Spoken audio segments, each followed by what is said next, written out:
This is our last session of the evening. As you all know, today is Mental Wellness Day. This is our fourth day of the conference, the 2022 Pennsylvania Black Health Matters Conference, Disrupt and Build Up. I'm happy to present this esteemed panel that is going to be facilitated by Chad Dion Lassiter.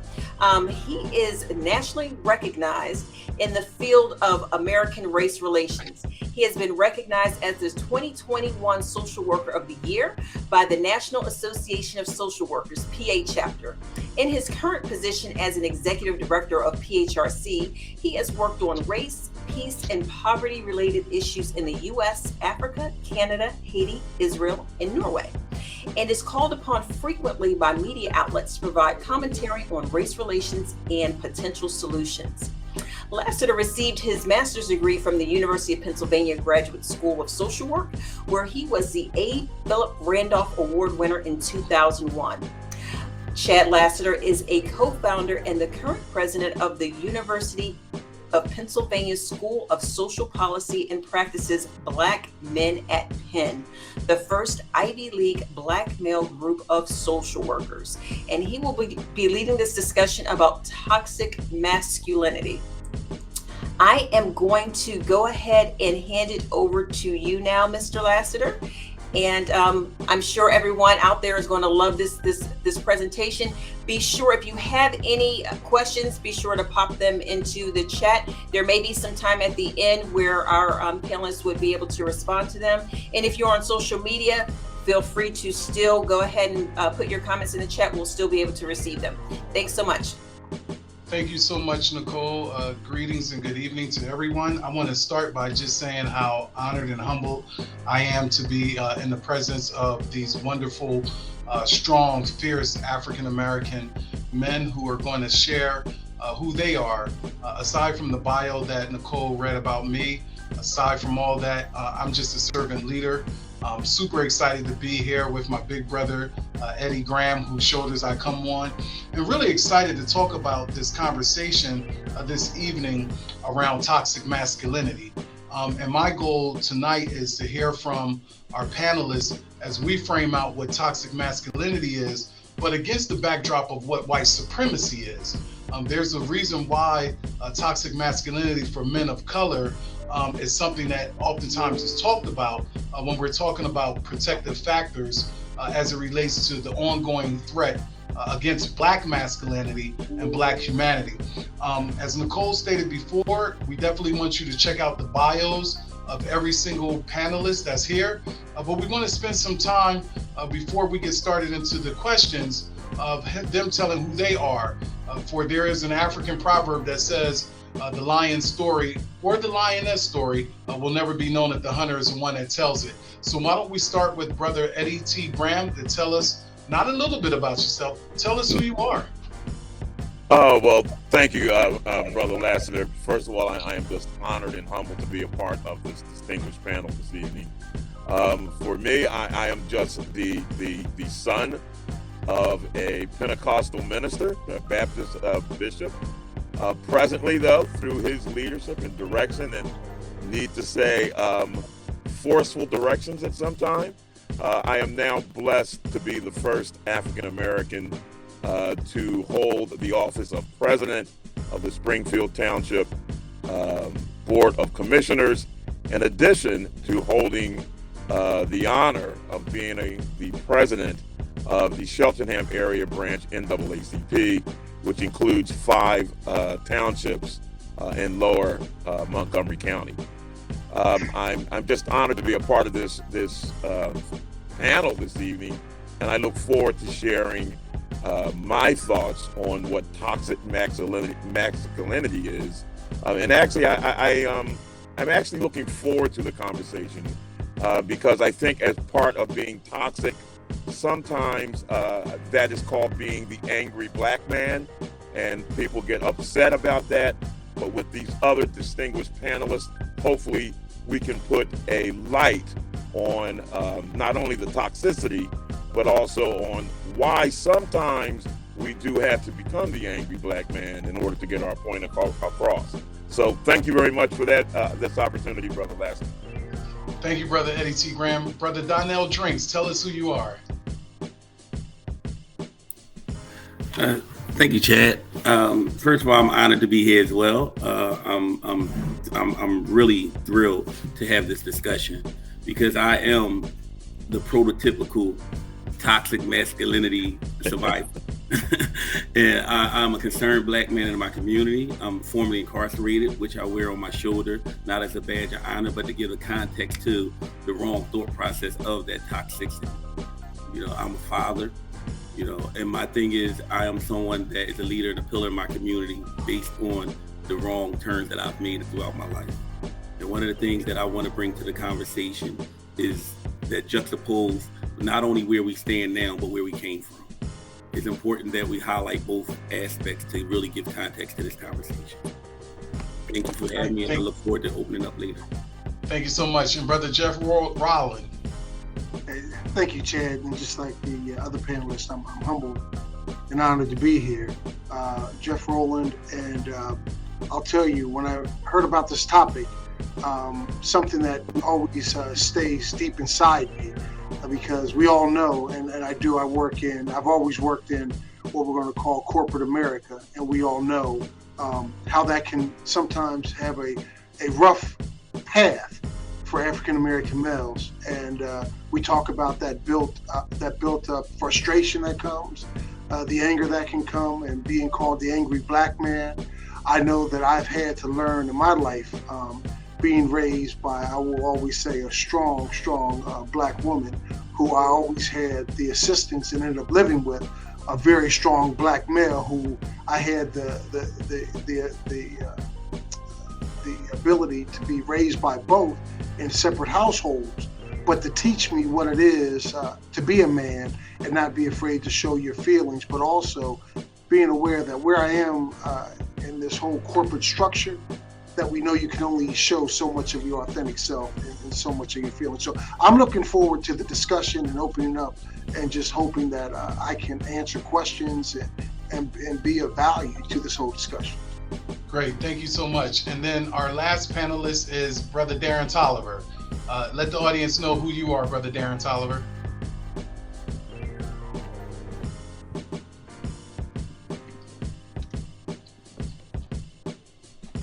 Okay, maybe Brother Darren Tolliver will come back as he's working on some tech challenges. I want to open up first with a phrase that I had written down against the backdrop of so many things that were happening with George Floyd, so many things that were happening in our society as it relates to January 6th, as it relates to what I just saw and what we all witnessed, as it relates to the confirmation for Supreme Court justice. And I wrote down the following. I said, I'm so damn tired of living in a country that treats Black grief as a threat and treats white rage as a sacrament. Those are the thoughts of Chad Dion Lassiter, outside of being the executive director of the PHRC. I'm a human being with multiple identities, and I stand by this statement. I want to start with you, Jeff. When you hear the term toxic masculinity, in your opinion, what is toxic masculinity to you? That's a great question. To me, what toxic masculinity is, to me, is that you have to go back, right? And we start going back to our arrival in this country and how we were treated as men. It's easy to point the finger at today and call that the problem, but not look at what the undercurrents are, right? Or what the undercurrents were. And toxic masculinity, to me, is a way that we have to carry ourselves at times to what we believe as men, is that's being a man to defend ourselves so no one will step to us, and we don't want to play those games, right? So, when I look at it as a way of, a lot of times, and I look at our young brothers who are out here who carry that because of the nature of whether it's the neighborhoods they live in or how they were raised, and we as men have always been raised. I think about I was reading a good article on this earlier in this week, but you think about how we're raised, not even in a negative light, but when we get together at the barbecues, we're boxing, we're slap boxing, we're doing all these tough things, right? And we just carry that whole bravado on. But there's a reason why we do it, because we know as men, our job and how we feel, and I think, every responsible black man feels this way. It's our job to carry the family. It's our job to carry the neighborhood. It's our job to get. So that's the way that we get to it and get through it, because we know once we step outside, we have a whole lot of, I'll use the word, a whole lot of hell to deal with. So how do we deal with it? And and to me, that's the rage that's inside of us, and the rage that can come out, and how we carry ourselves to defend ourselves against what's out here in the world. No, thanks a lot, Brother Jeff. Brother Eddie, same question to you. When you hear the term toxic masculinity, what's some of the things that come to your mind? I think I have to kind of stand on the shoulders of what Brother Roland had just stated, but also you have to look at who is asking that question. If it is my community that is asking, when I say my community, I'm talking about the African American community. When they ask me what is toxic masculinity, I look at it the lack of black men really taking control. And when I say taking control of our communities, I mean actually being the nurturers, the protectors, the educators of our young black men in order to make sure that our communities survive. I know I grew up in West Philadelphia, 56 and Lansdowne.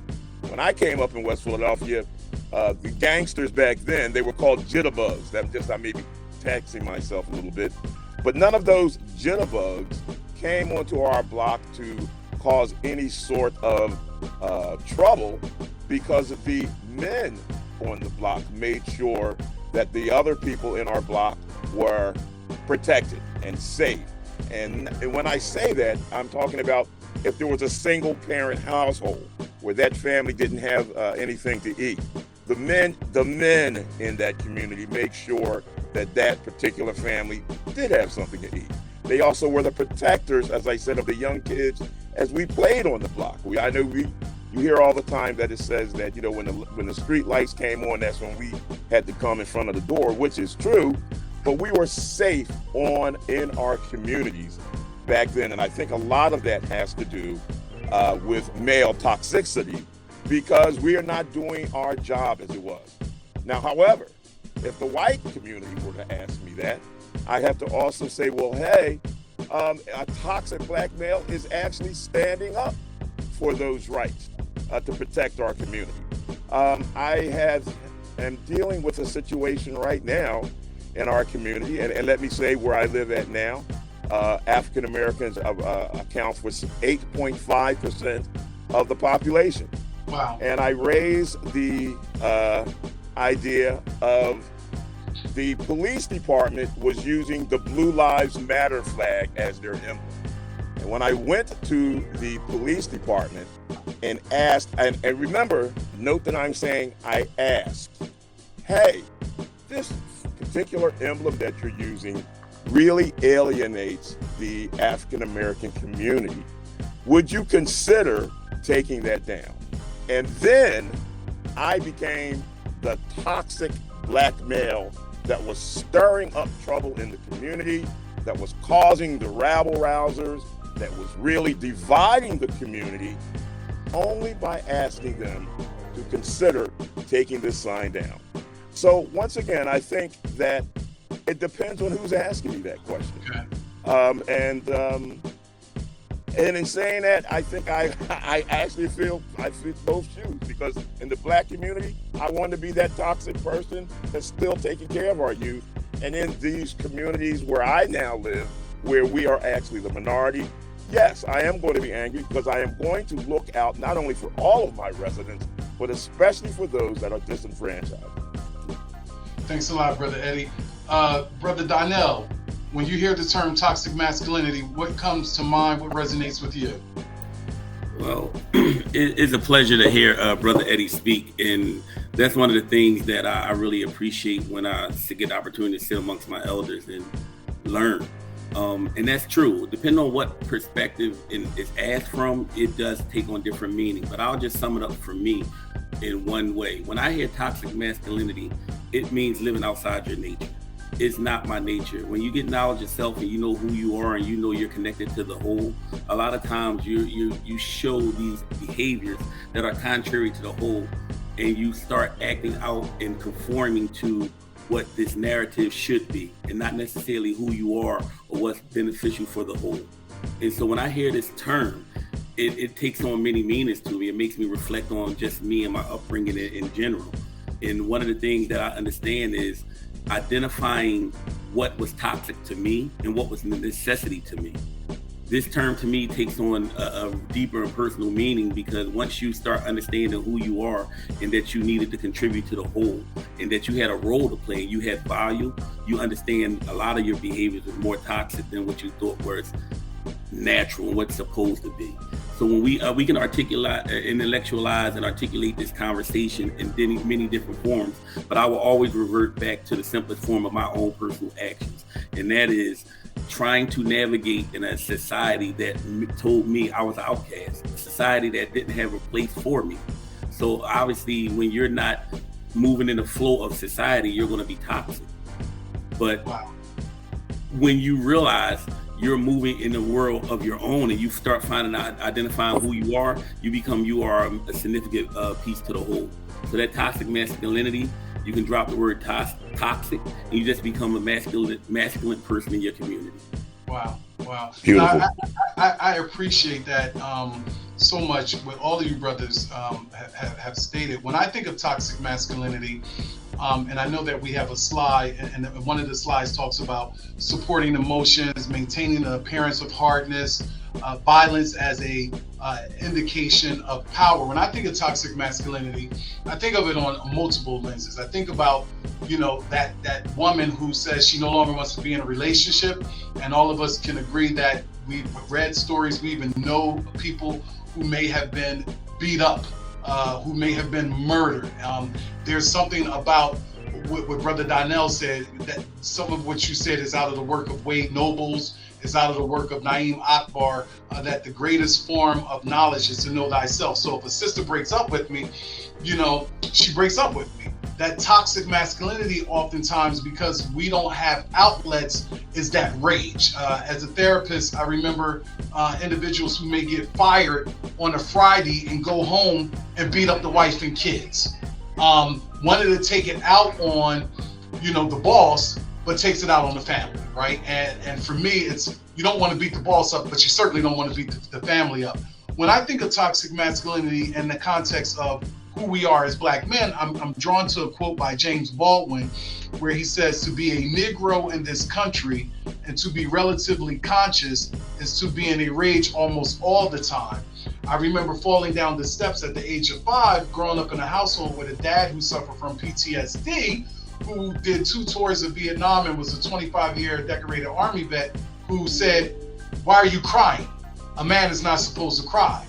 And my grandmother, Thelma Patterson, said, "He's not, he's a baby," right? And so for me, I'm kind of different, and Brother Eddie Graham knows this. I do a lot of crying. I cry for homelessness. I cry for poverty. I walk around with the burdens of other people on my shoulders, and that's kind of like a gift that the Creator has given me, where it may not even be my stuff. I take on the pain of someone who's going through racial trauma, and I think that is why I feel like I've been humanized differently than other people in my family, whereas though I understand growing up poor in North Philadelphia, growing up in Hunting Park, that aspects of cool pose, bravado, masculinity is like, to get through the park, you gotta walk tough. I lived in South Central at a point in time, and I remember getting chased by the Bloods and Crips because I was 6'2", 6'3" as a young kid, wearing, a Boy Scout uniform, growing up in North Philly, going to Triumph Baptist Church in 11th grade, 12th grade, still on the youth choir. My friends who went to Holly High, they would always laugh at me, Brother Donnell. They would just be like, "Yo, man," and so for me, when I think about toxic masculinity, I think about those protective factors that would help me navigate in and out of places in Philadelphia. When you all think about the issues around, you know, a man is not supposed to cry, or it's weak to show levels of vulnerability or hyper vulnerability as it relates to feelings. I want to start with you, Brother Jeff. So the question is, like, what do you think about that notion when, you know, we hold our emotions in? You know, I mean, like, yeah, certainly if you know, some of us have children, and you know, our children are getting married, you know, we may shed a little something, but there are times where, I have felt despair, depression, hopelessness, and it was my stuff. And I felt the freedom of crying. I'm a therapist, but I sought therapy myself. So when you think about toxic masculinity and that concept of support systems, what comes to mind for you? Oh, and you know what? You say something, I just started laughing when you talk about wedding and crying. My brother, who likes to claim to be the hardest guy to ever walk the block, my niece got married in November, and I'm in the back of the place. I'm taking bets with everybody. I know he's going to cry. I know he's going to cry. And he walked back up the aisle with her. He looked at me, he said, "I told you I wouldn't cry." You know, but how we're raised as black men, and that's one thing about that crying, and it's in our communities, right? It's showing softness as far as crying. I said when I introduced myself, I was lucky enough to be raised by a woman, my mother, most of my life until my junior year of high school, and I was a mama's boy, and lived in another part of the country. My brother graduates from high school. She says, "You're going to go live with your dad." Now, I see my dad in summers, and we had a good relationship, but I knew my dad, but didn't know my dad. And he was a tough guy. And I can remember when I moved back east, and some things happened. I was playing football and everything else. I didn't like how I was going, and I was upset and crying a little bit. And that's when my dad says to me, "Come on, man, you can't cry. You can't do that, man. Come on, get yourself together." And it built something in me, because here I have a man who I look up to telling me you can't cry. So you hold those things in you for a while, and then life has a way of bringing those emotions out of you. Especially being a black male in this country, you get kicked enough that you're either going to do one or two things. You're either going to flip out, or you're going to let it out by letting those emotions and letting that vulnerability and letting those tears flow a little bit and let your emotions show. So with that, as far as the crying part of it, I don't see anything wrong with it. As far as the thing about as far as getting mental help and talking to therapists, I think that's always been something that has been voodoo in our culture, in our society. What do we say when you go over somebody's house and the uncle's in the back room? Like, "Oh, that's just crazy uncle, he's back there." We don't look at therapy as a way of talking to someone about talking about the issues we have with ourselves, because all of us have issues with ourselves. A lot of us don't want to admit it, but when you go talk to a professional, you see what those issues are. And I had some traumatic experiences in my adulthood that forced me to go talk to a therapist, and it was one of the best things I did. I learned more about myself in the 12 weeks I spent speaking with that therapist than I did in my first 32, 34 years on earth. And wow. It was something that was amazing, and it helped me as I'm now in my mid-50s. That I look back on, helped me springboard my life into a totally different direction. Wow. Well, I just want to say, Brother Jeff, you look good, man. You're mid-50s. If it's God's will, October 5th, I'll be 50. And okay.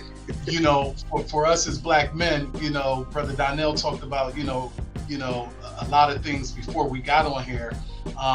Coming from where a lot of us come from, I never thought that, I would be hitting that, let alone, just the way the Creator has kept me.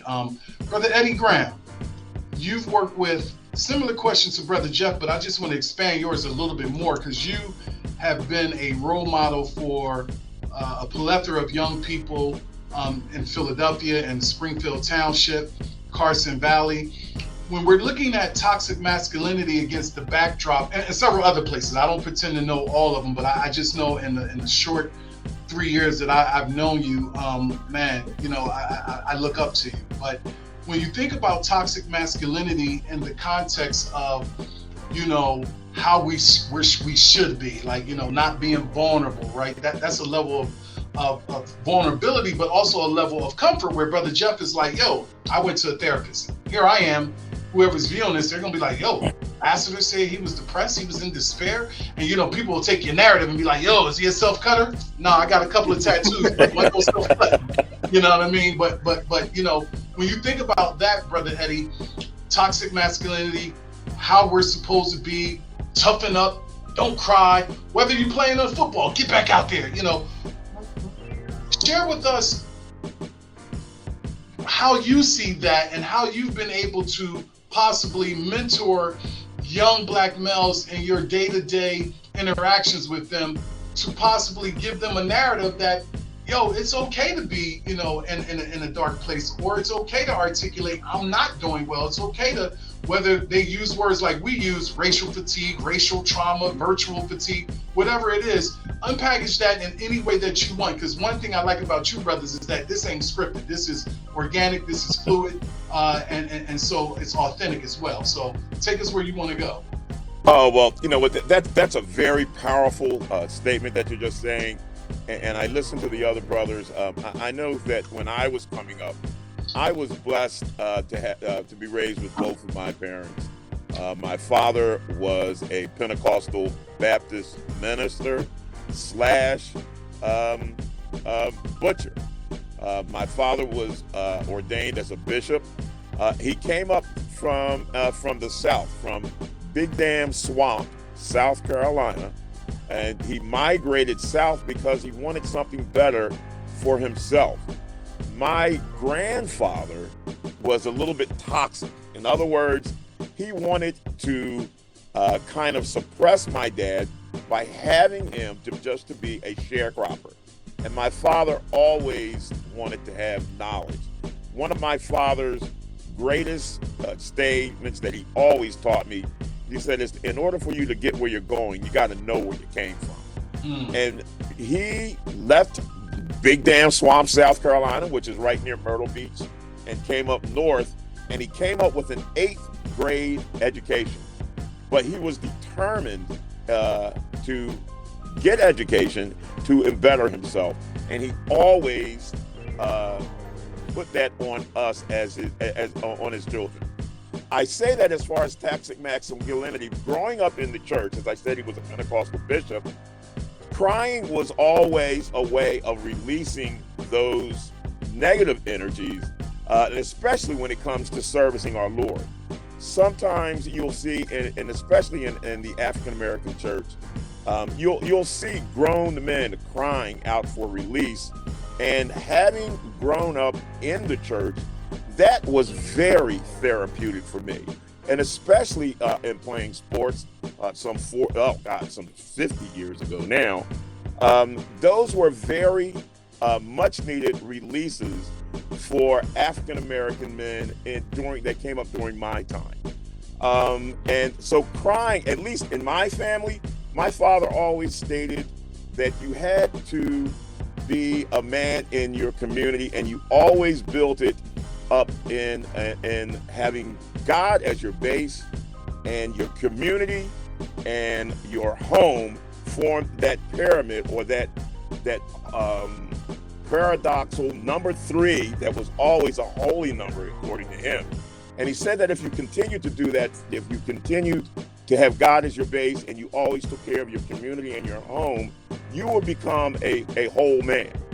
So toxicity, and as far as not being able or being ashamed to express your emotion as a man, I did not really have that as part of my childhood, and I think a lot of that had to do with my family's religious background.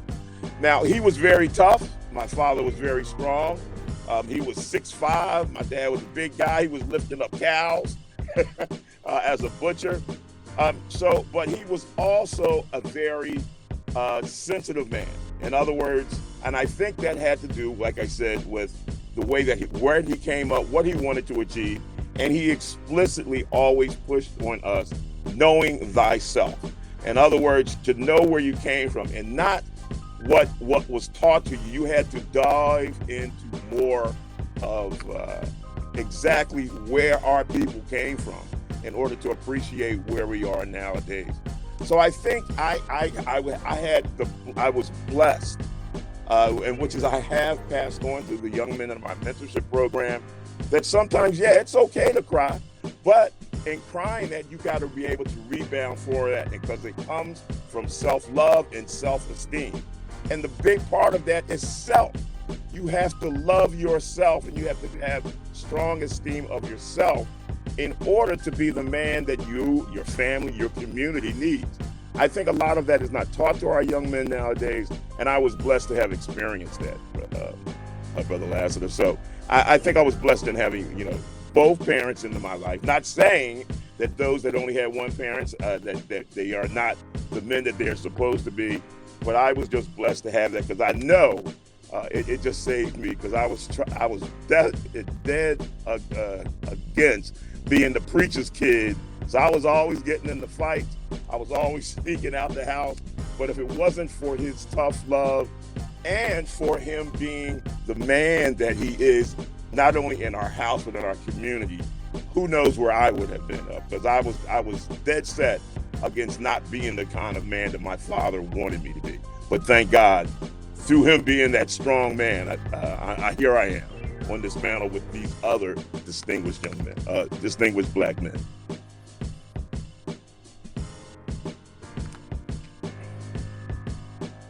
I think you're muted, Chad.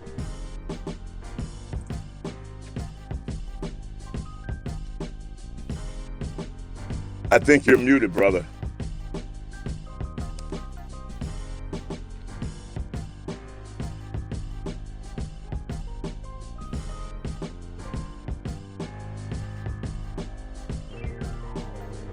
But Brother Graham, while Brother Lassiter gets it together on his, you're all right, Chad. And just to hit a point that you were talking about having that strong father, and I laugh about this now. When I moved back to live with my dad, and my dad was the only black realtor. It was in Harrisburg, Pennsylvania, only black realtor in the town at the time, the city at the time. And he had his office. He always kept it in one of the sections of the city that we all thought was a real tough and rough section of the city. And he'd ask him why, Dad, why don't you move your office? Nah, man, this is where I need to be, so these black kids can see a black man doing the right thing. And I don't know if anybody saw Boys in the Hood, but that was my dad, man. He was Furious Styles. I mean, he would take me to these neighborhoods about houses, talk about gentrification. But the one thing that always got me about him, he always looked out, and it drifted on to me and my brother, that you have to help out in this community, right? In your communities, right? Yeah. And I had friends who, some of them were some toughest dudes in the world, and my dad always looked out for them. If I wasn't there, my dad was feeding them, I'd come home, say, what you doing here? Man, Mr. Rowland. And I didn't realize how much an influence my dad had on their lives. And this was to his funeral came. And all these guys came, they showed up, some of them, breaking down crying, because that was the only father they ever knew. They had fathers in their houses. And when you see black men like that, and I didn't know this all about my father, right? I knew that's my dad, but they say that's the legacy you want to carry on as far as helping out in your communities, because we have a generation, and I was telling one of my daughter's boyfriends this, and her friends, and his friends, that we failed. At least I feel that our generation, we failed. And now I understand why you're angry and why you're mad, because we were out there chasing a dollar and trying to do this. If the baton was handed to us, but we didn't keep our hand back to pull people forward, we took off and ran. And I got a right to be upset and be mad. And my job, and I raised I have two boys. One's 26, one's 24. And I'm still in them about, it's your job to reach back. You were lucky enough, you were blessed to have parents who raised you, and you didn't have to live some of those things like some of your cousins have to. So it's your job to give back and not just take from this world. Exactly. You guys hear me? Yeah, we Now hear we you. can, sir. Okay, I don't know what's going on. I'm sorry. I wanted to bring Brother Donnell in on the same question and go to Brother Darren. And once again, the question is just, the whole aspect of toxic masculinity. How do we model those emotions and those feelings? What support systems have you used? What support systems are lacking? And then we'll go to Brother Darren. And let me apologize to you, brothers. I said when we first started that if we could just stick with 2 platforms, Microsoft or Zoom, Restream, all this. Nicole is texting me, make sure your slide bar under your pick is slid to the right. I didn't touch anything. I didn't do anything. I didn't do anything. I just been sitting here trying to facilitate. I didn't touch a thing, right? But Brother Donnell, what do you think with regards to like the whole aspect of what we're talking about? Is like, these, we use toxic masculinity or cool poles or whatever as protective factors. We're also told, some of us, not to cry, not to show vulnerability. So take us where you want us to go with regards to that. Thank you. Sitting here listening, and the brothers touched on so many parts, and they had my mind turning. One of the first things I like to say, whenever we have conversations, especially with our youth, our community, we need to be mindful of buzzwords and languages that affect us. As Black men, there's certain things that you can't say to us because it just ruffle our feathers. It's certain dialogues that aren't ours, so we can't own it. So how do we pass it on to our children if we didn't own it in the first place? We know how it feels to us. And that don't cry, it's pervasive in our neighborhood. And I'll share a personal story. My mother, her strong belief in her understanding of how to raise 3 boys to men, she said, my goal is to teach y'all to survive.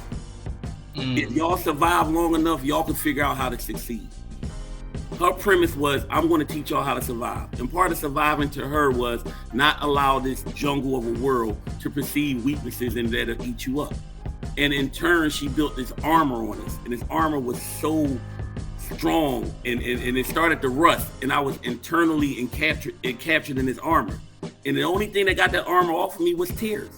Wow. When I started to cry and understand it was okay to cry, guess what? The rust of that armor started breaking away from me. And I start being able to be receptive to the love that was around me, community-wise, brotherhood, family. So when we have these conversations, we got to be mindful not to continue to pass them off with buzzwords. The brother spoke about having a strong Black male in the community and how his father was that and how his father, so many people looked up to him. And I know that's not no lie, and I know it's not no secret because I know too, I identified men in my community that I idolized from afar, but was afraid to have conversations with them for fear that I was not on their level because I carried my own personal insecurities. So one of the things we have to do when we talk to our young men is to let them understand. First of all, we got to identify the language that's ours. Yeah. I don't want to go into a cultural situation where we lost our language and we lost everything. But whatever conversation that we need to have with them, we need to talk to them, not at them. We need to show them and be consistent with what we're saying. We got to understand that crying, and we got to take that narrative away that crying is weakness. It's strength, it's natural, it's human. Why is the only person on earth, the Black man, is the only one that can't be human? Yeah. If I get hurt, I'm going to bleed. If I hurt, why shouldn't I cry? If I'm happy, why shouldn't I laugh and cry? Whatever emotions come, I should not be stifled because I'm a Black man in America.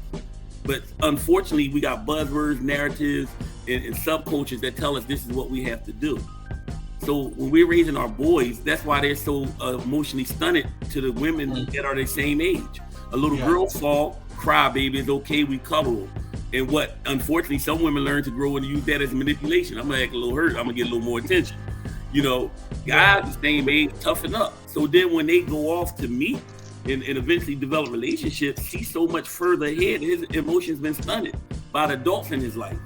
So when we have these conversations, first, I say we have the language that conveys that it's okay and it's strength in not only crying, but it's strength in being human. It's strength in being connected. That's the first part. And the second part of it is identifying that it's okay to be emotional as a man. It's okay to have emotions as a man, but a man controls his emotions. And that's the difference. We just got to have a conversation where we give context and meaning to phrases that are buzzwords in our community that we run from. The brother mentioned therapy. You know, we run from that because it's a stereotype that goes with that. We don't want that stigma. But anybody that's been in a barbershop, anybody been on a basketball court, anybody that late at night, we had therapy. We had therapy sessions. Anybody that called, oh, hey, listen, man, let me talk to you. We had therapy sessions. That's we it. Run from them based on articulated buzzwords that intellectualize things that we run from. Yeah. But we got to get back to the bare essence of communicating with each other. Our brotherhood needs to come back. Our love needs to come back. Our dialogue needs to come back. And that would ill a lot of things in our community because now we're not aliens. You know, real quick, and I'll end on this note. I talk to so many young brothers in our community that I mentor or I talk to on different levels. And one of the things that is a common thread, they just want to be heard. Now think about that for a minute. They want to be heard. As black men in America who's been silenced for so long, how dare we silence some other brothers and sisters? Yeah. They just want to be heard. So our job is to be the megaphone, the microphone, the speaker, to let the voices be heard, not only through our actions, but through our dialogue to other people, because we've been there. Yeah. How many of us stood there and say, man, I wish old head come, I ain't trying to hear that old head burnt out. I don't want to hear what he got to say. Yeah. You know, we've been him. So how dare we walk up as that burnt out old head now to have this conversation? Yeah. No, we have to transfer ourselves in that position, juxtapose the two and say, guess what? What information am I going to give to him so he can give it to the next person when he get older? No, powerful. Connection. Powerful. Let's go to a brother who's joining us who I'm not afraid to say when I lost my very own brother, he was my therapist. Because the way Brother Donnell parsed it out, you know, we think that it's talking about basketball, but that's kind of nuanced. The conversation will go, yo, Brother Darren, you see such and such game, but then on the other end, I really was like, yo, Brother Darren, man, my brother's dying, or Brother Darren, I'm having this hard time with this sister over here. So, Brother Darren, why don't you just briefly tell the people a little bit about your background and then jump into the question of what do you see as your defining definition of toxic masculinity, and then piggyback on, you know, models of role modeling for young people about it's okay, and just men in general about being vulnerable. Sure. Thank you. Good to see some good faces, Brother Jeff, Brother Donnell, Brother Eddie. Good to see y'all. You know, let me just say I'm Darren Tyler. I'm the Associate Director of the African American Resource Center here at the University of Penn.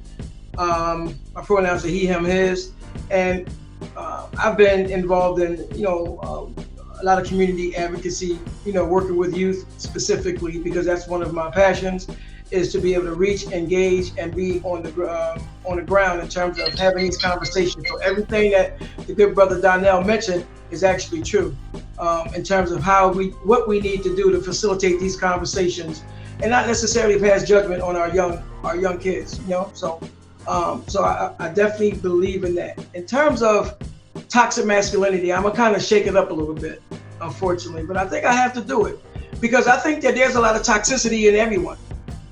You know, I think you have to be specific when it comes to talking about toxic masculinity, and why is it that it's only brought up for black men? I think that's very, very important. That's basically what it's saying is this, that they only accept one type of masculinity.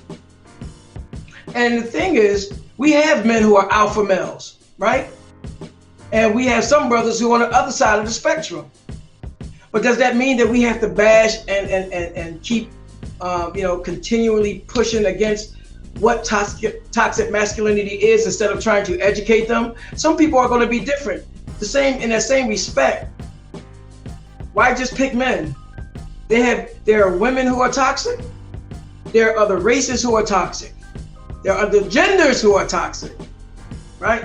So we have to be careful when we talk about that word toxic and masculinity to not make it a stereotype of just what black men are who are disagreeable.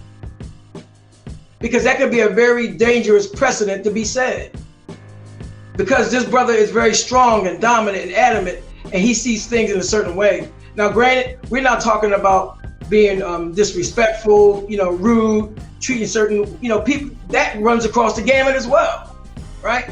But what we're saying is that we have men who are strong. What we don't want to do is to remove that, for example, that alpha male, because that's an important role from who we are in terms of if we go back in history. That's who we stand on as black men in America. If we didn't have that strong warrior stance about us, where would we be right now? If we didn't have the Nat Turners, the Malcolm X's, the Marcus Garveys, then where would we be? Society would label them as toxic. And then how would you look? And then how would we be able to be sitting in our comfortable positions that we are right now? So I think that we have to be very careful on how we use it in every facet. I'm not saying it doesn't exist, but I'm saying don't think that it doesn't exist or just rely or it stays only with black men. Because the perception of black men throughout history and the media and everything has always been negative. So we have to be able to say this is who we are and stand on our principles. We don't necessarily have to do the Du Bois back and forth. Du Bois, double code, being able to, work in different societies. Stand on your truth, stand on your power, and be strong about it. And if you do those, respect, honor, dignity, love, all those things come out of that. Wow. And those are the things you pass on to your youth. You pass these things on, like Brother Donnell said. Love is, you're showing love, you're showing empathy, you're showing a person's humanity when you see them crying. So we don't sit there and boast on them, get mad at them and get upset. We encourage that. You came to me at a point when I was at a point where I was going through when my mom passed away, and I didn't know left from right. And to be able to kind of bring me in that direction and to be able to talk about how hurt and pain and trauma and post-trauma and dealing with things like that, it's a difficult thing to be able to understand, but that also comes in love, compassion, and everything else. Yeah. So I just wanted to say that I don't want to think that toxic masculinity only resolves with just black men, because it doesn't. Toxicity across the board. Yeah, I appreciate it. Right. I want to bring another one of our brothers in, but before I do so, Brother Eddie Graham, he says all that stuff publicly, but when I went through a bitter divorce 9 years ago, I was hanging out down in the projects and was doing some maladaptive coping, and Brother Darren took a video phone and he took his phone and he videotaped what I was going through. So that brother, he talked all this stuff in front of y'all. I was being vulnerable at that time, and I didn't know that this thing was going to be sent to TMZ. That's a form of toxic masculinity. The brother had to phone up. World star.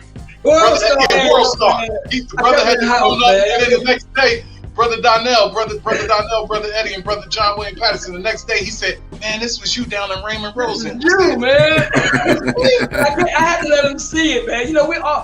We all are capable of falling short. That's what being human is about. That was a therapy session. Thank you. It was. Thank you. You build on. Look where you at today. This is where you was at yesterday. Thank you, Donna. Thank you, my brother. Thank you. That's what I'm talking about. I want to bring in Brother John William Patterson out of Chicago. Brother John William Patterson, just tell us a little bit about who you are, and then jump right into when you hear the word toxic masculinity, what does it mean to you? And then I would love for you to tackle, why is it that on the other side of the color line, there's a pass, right? So Dylan Roof gets a pass, Kyle Rittenhouse gets a pass, Timothy McVeigh gets a pass, the Branch Davidians, David Koresh gets a pass, Ted Bundy gets a pass, and the guy that did the killing down in Atlanta, they humanize him, whereas with us, it becomes toxic masculinity, right, and things of that nature. So first, tell us a little bit about yourself. Number two, tell us what your definition of toxic masculinity is, and then take us into this pass that is given to whites on the other side of the color line as it relates to toxic masculinity. Right. Thank you, Professor Chad Dion Lassiter, and good evening, brothers. My name is J.W. Patterson. Come from the Chicago area. I am a social worker and a social change agent, That's right. And this coming fall semester, fall of 2022, I will be matriculating in the halls of either Union Theological or Princeton Theological or Duke Divinity. So I'm still choosing which program I'm going to be doing my Master of Divinity in. But getting to the core of the question, why there's a path for... Well, one, tell us what you think of toxic masculinity. What's your definition of toxic masculinity first? Oh, okay. Well, first and foremost, I feel that toxic masculinity is well, first and foremost, I feel that it's a very lucid term, and I feel that it can take on many forms. But to me, toxic masculinity is anything that takes away or that detours a healthy sense of manhood or masculinity. I believe that there is healthy masculinity, and then I feel that there is certainly there can be certain forms of toxic masculinity. But I feel that the toxic masculinity is any type of masculinity that takes away or deters a man from being their true self and from being, who they are. Okay, great. And then what about the past that is given as it relates to, because we don't really hear a lot of folk really framing things out for white males around white male dominance, white male superiority, and toxic masculinity. So take us wherever you want to go with that question. Yeah, well, I'm reminded by there's so many examples, but just recently I'm reminded by the wrongful treatment of a young black boy in Syracuse, New York, who was at a local bodega and was just with his other friends. And okay, maybe they mistakenly picked something up, or maybe they did grab something from the shelf. And there were the majority of the officers that came to the scene, they were white, and they apprehended an 8-year-old boy just because there's he was accused of possibly stealing a bag of Doritos.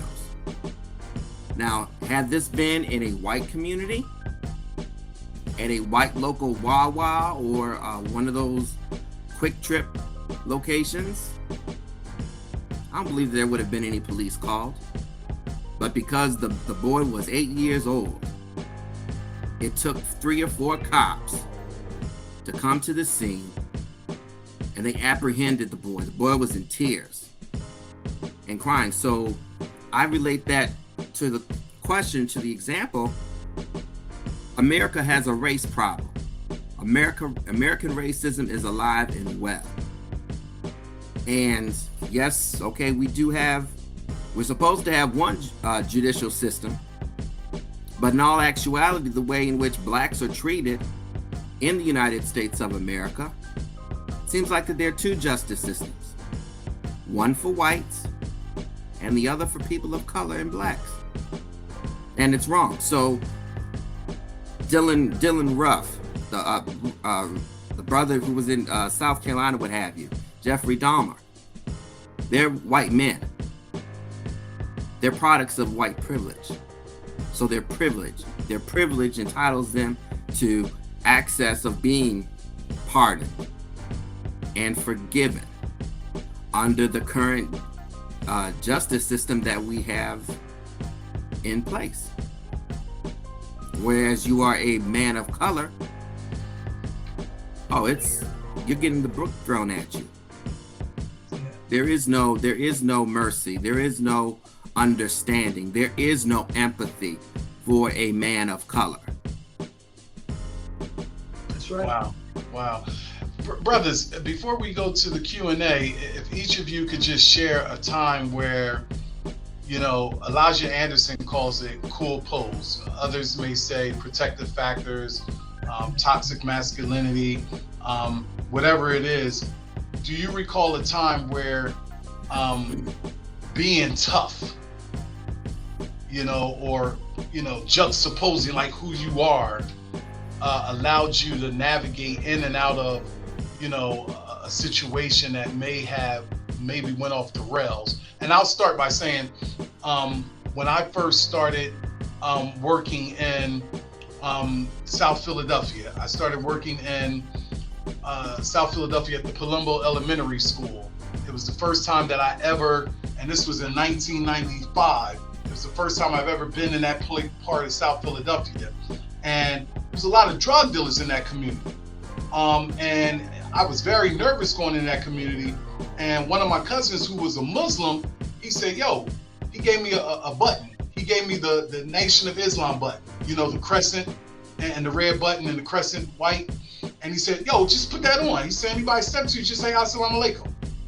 He said, you be okay.